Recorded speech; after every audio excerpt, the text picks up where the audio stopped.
Hello and most welcome my dear students. तो photosynthesis in higher plants हम इस chapter को डिस्कस कर रहे हैं. Today we are going to discuss about the pigments of photosynthesis. चलो शुरू करते हैं बच्चों. पिगमेंट्स की बात करते हैं तो सबसे पहले हम लीव्स को देखते हैं. और जब भी हम लीव्स को देखते हैं तो डिफरेंट शेड्स ऑफ लीव्स दिखती हैं. कहीं ग्रीन, कहीं लाइट ग्रीन, कहीं डार्क ग्रीन, कहीं हल्का येलोविश कलर का, मतलब अलग अलग शेड्स.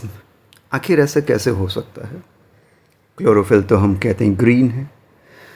तो आंसर है कि अलग अलग पिगमेंट्स होते हैं जिनकी वजह से ये अलग अलग दिखते हैं.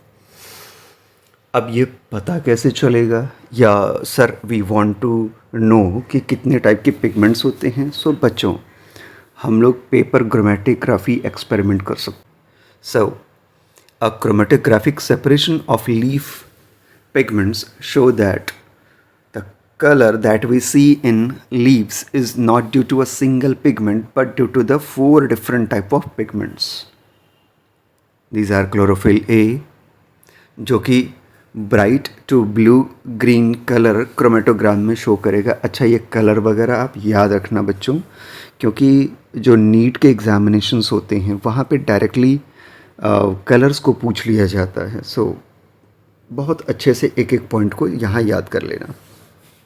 Then chlorophyll B, yellow green, then xanthophylls responsible for yellow colours, okay, and then carotenoids, yellow to yellow orange. तो ये आपने दिखाना 4 अलग अलग तरह के कलर्स आपको देखने को मिल. सो क्लियरली आपने ऑब्ज़र्व किया कि 4 पिगमेंट्स हैं और ये 4 अलग अलग पिगमेंट्स अलग अलग कलर्स को एग्जिबिट करते हैं. नीट में इस बार का डायरेक्ट क्वेश्चन है 2025 में. लिस्ट मैच करने को आएगा, मैं लास्ट में वो क्वेश्चन ऐड कर दूंगा, तो आप खुद से ही करेक्ट मैच कर लेना. आंसर आपके सामने मिल गया है. अब हम ये समझने की कोशिश करते हैं कि ये क्लोरोफिल के जो मॉलिक्यूल्स हैं, ज़ैंथोफिल और कैरोटेनॉइड के मॉलिक्यूल्स हैं, ये अलग अलग कलर के लिए रिस्पॉन्सिबल कैसे हैं. तो बच्चों, मैंने पहले वाले में ही फर्स्ट लेक्चर में समझाया था आपको कि जो हमारी सनलाइट होती है, बहुत बड़ी स्पेक्ट्रम होती है जिसमें से विजिबल रेंज बहुत छोटी सी होती है, अप्रॉक्स 400 नैनोमीटर टू 800 नैनोमीटर. और ये जो आपको डिफरेंट कलरेशन पिगमेंट्स दिख रहे हैं वो उसी रेंज में आते हैं. Now this is the structure of chlorophyll A. Chlorophyll A के स्ट्रक्चर में जो बहुत ही कॉमन स्ट्रक्चर आपको यहाँ दिख रहा होगा, एक गोल head like structure having magnesium in the central position. This area is called porphyrin head. और नीचे जो टेल लाइक स्ट्रक्चर दिख रही है जिसमें एक लॉन्ग टेल स्ट्रक्चर आपको दिख रहा है, this is called phytol tail. तो क्लोरोफिल मॉलिक्यूल्स पोरफायरिन हेड और फाइटॉल टेल से मिलके बने होते हैं. क्लोरोफिल ए और बी में जो डिफरेंस होता है, please see the top of this porphyrin head here. आपको CH3 यानी मेथाइल ग्रुप देखने को मिल रहा होगा. जब CH3 आपको देखने को मिले तो दिस इज़ क्लोरोफिल ए, और जब ये रिप्लेस हो जाए CHO से, this is chlorophyll B. So this is the basic difference. Now these are the structures of beta carotene and xanthophyll. तो आप देख पा रहे हैं chlorophyll A, chlorophyll B, carotene या जो कैरोटेनॉइड्स की कैटेगरी में आने वाले केमिकल्स हैं उनका स्ट्रक्चर, और xanthophyll का स्ट्रक्चर, ये बहुत ही डिफरेंट हैं एक दूसरे से. और इसी डिफरेंस की वजह से ये अलग अलग वेवलेंथ की लाइट्स को कैप्चर करते हैं या उन्हें रिलीज़ करते हैं. तो जिस वेवलेंथ की लाइट को ये रिलीज़ करते हैं वो हमें दिखता है. एंड इसको मैंने बहुत डिटेल में डिस्कस किया है आप लोगों के साथ, तो ऑलरेडी आई नो कि ये आपको याद होगा. अब NCERT में ये ग्राफ बने हुए हैं. Let us now see what roles various pigments play in photosynthesis. तो ये स्पेक्ट्रा बने हुए हैं बच्चों, आपको दिख रहा है नीचे यहाँ पे लिखा है wavelength of light in nanometre, जो 400 से स्टार्ट होकर अप्रॉक्स 700 तक गया है, क्योंकि हमारा जो फोटोसिंथेटिक पिगमेंट्स हैं वो बेसिकली इसी रेंज में वर्क करते हैं। अब ग्राफ ए की अगर बात कर लें, इसको हम डिस्कस करना अगर चाहते हैं तो ग्राफ ए में नीचे की ओर तो लाइट ही रहेगा जो 400 से स्टार्ट होके 700 तक जाएगा, ठीक है बच्चों। एंड जो ये एक्स और वाई जो एक्सिस है उस पे है absorbance of light by chloroplast pigments, मतलब chlorophyll A, chlorophyll B, carotenoids. ज़ेंथोफिल यहाँ नहीं दिया है बट होता तो वो भी होता। अब जो सबसे लेफ़्ट साइड में ग्राफ है वहाँ 400 के आसपास वेवलेंथ है। जैसे ही आप 400 से 450 के आसपास बढ़ते हैं, देखिए जो ब्लू कलर की लाइन है क्लोरोफिल ए वो पीक शो कर रही है, यानी ये ब्लू कलर का रेंज है और ब्लू कलर में क्लोरोफिल ए काफ़ी अच्छे से काम करती है, यानी इस लाइट को एब्जॉर्ब करती है, ठीक है। इसी तरह से ये ब्लू जो लाइन बनी हुई है, आप लास्ट में आ जाओ, ये देखो रेड कलर में भी ये बिल्कुल पीक बना रहा है क्लोरोफिल ए मॉलिक्यूल, यानी ब्लू और रेड लाइट को बहुत अच्छे से एब्जॉर्ब करता है, उस एनर्जी को ये यूटिलाइज करता है फोटोसिंथेसिस के लिए। इसी तरह से क्लोरोफिल बी जो कि यहाँ पे ग्रीन लाइन से बना हुआ है, आप देख पा रहे हो थोड़ा सा आगे 470 से 500 के आसपास ये थोड़ा एक्टिव हो रहा है, यानी अप्रॉक्स जहाँ से थोड़ा सा येलोविश कलर की रेंज स्टार्ट होती है वहाँ पे। अब ये जो येलोविश कलर की रेंज स्टार्ट होगी तो क्लोरोफिल बी मॉलिक्यूल आपको यहाँ पे देखने को इजीली मिल रहा है। इसी तरह से क्लोरोफिल बी मॉलिक्यूल अब ये ग्रीन वाला यहाँ भी पीक बना रहा है। ये वेवलेंथ कहाँ है, 670 से 680 के आसपास है और ये वेवलेंथ अप्रॉक्स 680, 690, 700 के आसपास है। तो आप देख पा रहे हैं क्लोरोफिल ए और बी मॉलिक्यूल्स की अपनी कुछ स्पेसिफिक क्वालिटीज़ हैं, उस लाइट को एब्जॉर्ब करते हैं। अब ये जो येलो कलर की लाइट है दिस इज़ कैरोटीनॉइड। अब ये जो बच्चों कैरोटीनॉइड है इसकी वेवलेंथ देखिए तो ये 450 के बाद स्टार्ट होता है और 520 के आसपास तक रहता है, यानी अप्रॉक्स येलो कलर की रेंज में ये रहता है ना।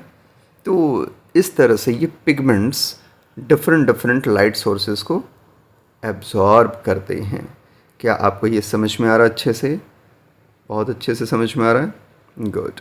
ठीक इसी तरह से सेकंड ग्राफ को अगर देखते हैं तो इस सेकंड ग्राफ में भी क्या हो रहा है बिल्कुल आप ऑब्ज़र्व कर सकते हैं। नीचे तो यहाँ पे लाइट की वेवलेंथ ही रहेगी फ्रॉम 400 टू 700 नैनोमीटर और इस वाई एक्सिस पे रेट ऑफ फोटोसिंथेसिस जैसे ऑक्सीजन रिलीज़ होगा उससे काउंट होगा। तो बच्चों अगर ध्यान से देख पा रहे हो तो 400 से 470 नैनोमीटर की जो ये वेवलेंथ है जहाँ पे मैं सर्कल कर रहा हूँ, यहाँ पे ऑक्सीजन अच्छे से रिलीज़ हो रहा है। बट आफ्टर दिस रीज़न आप देख रहे हो ये बिल्कुल नीचे हो गया है ग्राफ, यानी ऑक्सीजन रिलीज़ घट गया है। जो ग्रीन लाइट वाली रेंज है वहाँ पे ऑक्सीजन कम से कम निकल रहा है या नहीं निकल रहा, मतलब ये कि जितने भी फोटोसिंथेटिक पिगमेंट्स हैं वो ग्रीन लाइट को एब्जॉर्ब करने में ज़्यादा इंटरेस्टेड नहीं है, रिलीज़ कर देते हैं ग्रीन लाइट को। तो इसका मतलब कि फ़ोटोसिंथेसिस की एक्टिविटी भी नहीं हो रही, इसका मतलब कि ऑक्सीजन भी रिलीज़ नहीं हो रहा है। Is it clear? और फिर उसके बाद जैसे ही रेड लाइट के आसपास पहुंचते हैं फिर से ऑक्सीजन रिलीज़ की स्पीड बढ़ जाती है, इसमें एक पीक डेवलप हो जाता है। तो आई थिंक आपको ये डिस्कशन क्लियर हो गया है, आराम से समझ में आ गया होगा। इसीलिए यहाँ पे जो लिखा हुआ आप समझ पा रहे होंगे, pigments are substances that have an ability to absorb light at specific wavelength. Is it clear? अब इसी चीज़ को थर्ड ग्राफ में यहाँ ग्राफ सी में दिखाया गया है दैट लाइट एब्जॉर्बेंस एंड नीचे जो है लाइट की वेवलेंथ। तो देख पा रहे हैं कि 400 से 450 के बीच में लाइट का एब्जॉर्बेंस ज़्यादा हो रहा है और उस समय जो ब्लैक कलर की लाइन है वो फोटोसिंथेसिस के रेट को दिखा रहा है। फोटोसिंथेसिस भी अच्छे से हो रही है। जैसे जैसे हम 450-60 के आगे बढ़ रहे हैं अप टू 640 ये बिल्कुल लाइट एब्जॉर्ब बहुत ही कम या नहीं के बराबर हो रही है, बेस लाइन पे है। इसी तरह से फोटोसिंथेसिस भी घट गई है। लेकिन जैसे ही 650 से 700 के पास जाते हैं, एक फिर से पीक डेवलप होती है और वहाँ पे फोटोसिंथेसिस की रेट भी बढ़ गई है। इस तरह से हम ग्राफ का कंपैरिजन करते हैं और चीज़ों को समझते हैं। मेरे ख्याल से आपको एक एक पॉइंट ईजिली क्लियर हो रहा होगा। Okay, good. तो यह डिस्कशन यहाँ पे लिखा हुआ है। इसी चीज़ को एक कलरफुल ग्राफ से यहाँ दिखाया गया है। जो चीज़ ऊपर एनसीईआरटी में है, इसी को थोड़ा अलग से मैंने कुछ ग्राफ ढूंढे हैं, कुछ अलग अलग पिगमेंट्स हैं। So but the matter is same. आप आराम से इनको देखना और पढ़ना। Now from the figure you determine the wavelength, that is the color of light at chlorophyll A showed maximum absorption। मतलब जो मैंने शुरू में क्वेश्चन कहा कि आपको एनसीईआरटी में है और नीट में पूछा गया है, यहाँ पे उसी चीज़ को सॉल्व किया गया कि देखो कहाँ मैक्सिमम है, कहाँ मिनिमम है। Can you see the wavelength at which there is maximum absorption by chlorophyll A, that is blue and red region, है ना। विब्ग्योर में जो ब्लू और रेड रीजन है वहाँ पे क्लोरोफिल ए की एक्टिविटी आपको दिख रही है, इसीलिए वहाँ पे हायर रेट ऑफ फोटोसिंथेसिस देखने को मिल रहा है। जैसे कि यहाँ पे था बच्चों, है ना, यहाँ पे आपने देखा होगा ये ब्लू रीजन है और ये रेड लाइट वाला रीजन है, तो यहाँ पे आपको ईजिली देखने को मिल रहा होगा। ओके, तो इसी ग्राफ को आप फिर से ऑब्जर्व कर लीजिए। 400 से 450 के पास, यानी ये जो ब्लू रीजन है, यहाँ पे रेट ऑफ फोटोसिंथेसिस बहुत ज़्यादा है। और 650 से 700 के बीच में जो रेड लाइट वाला एरिया है, जो जहाँ पे वेवलेंथ ऐसी है जो रेड लाइट को एब्जॉर्ब करती है, उसकी एनर्जी को एब्जॉर्ब करती है, उस वेवलेंथ पे भी फोटोसिंथेसिस की रेट आपको ज़्यादा दिख रही है। मतलब बहुत सिंपल है कि क्लोरोफिल ए और chlorophyll B molecules in this particular wavelength regions they become more active so that they can provide more energy for active photosynthesis. Now let us see how this happens. Though chlorophyll is a major pigment responsible for trapping light, other thylakoid pigments like chlorophyll B, xanthophylls and carotenoids which are called accessory pigments, यानी chlorophyll A के अलावा ये जो pigments हैं इनको हम accessory pigments या helping pigments कह सकते हैं। Also absorb light and transfer the energy to chlorophyll A, जो कि रिएक्शन सेंटर की तरह काम करेगा। कौन? क्लोरोफिल ए रिएक्शन सेंटर की तरह काम करेगा। और उसी को आपने देखा होगा एनसीईआरटी में बनता है LHC, लाइट हार्वेस्टिंग कॉम्प्लेक्स। तो हर उस कॉम्प्लेक्स में जो रिएक्शन सेंटर बीच में बना होता है वो क्लोरोफिल ए मॉलिक्यूल हो गया।